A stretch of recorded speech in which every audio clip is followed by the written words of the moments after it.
ప్రముఖ channel star మాలో ప్రసారమవుతున్న గుప్పెడంత మనసు సీరియల్ తెలియని తెలుగు బుల్లితెర సీరియల్ ఫ్యాన్స్ ఉండరు అనడంలో ఎలాంటి సందేహం లేదు.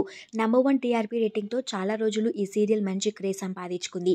అయితే సీరియల్ నుంచి రిషి తప్పుకున్న తర్వాత ఈ సీరియల్కి టీఆర్పీ కొంచెం తగ్గింది. మళ్ళీ రీసెంట్గానే రిషి కంబ్యాక్తో సీరియల్ మంచి టీఆర్పీ రేటింగ్తో దూసుకుపోతుంది. ఈ సీరియల్కి ఇంత మంచి ఫ్యాన్ ఫాలోయింగ్ రావడానికి రిషి ధారా కూడా మెయిన్ రీజన్ అని చెప్పొచ్చు. వసుధార రిషి క్యారెక్టర్స్తో మన తెలుగు బుల్లితెరలో ప్రతి ఒక్క ప్రేక్షకులకి బాగా దగ్గరయ్యారు వీళ్ళిద్దరు. అయితే గుప్పెడంత మనసు సీరియల్ త్వరలోనే ముగియబోతున్నట్లుగా తెలుస్తోంది. ఇప్పటికే రిషి తన తండ్రి దగ్గరికి వెళ్లారు. అలానే శైలేంద్రాని మీట్ అయ్యి కాలేజ్లో కూడా షూటింగ్ చేస్తున్న కొన్ని లేటెస్ట్ వీడియోస్ బయటకు వచ్చాయి. ఈ వీడియోస్ చూస్తుంటే ఈ సీరియల్ ని ఎండ్ చేస్తున్నారని తెలుస్తోంది. అంతేకాకుండా సెప్టెంబర్లో స్టార్ మా ఛానల్లో తెలుగు బిగ్ బాస్ సీజన్ 8 ప్రసారం అవబోతుంది.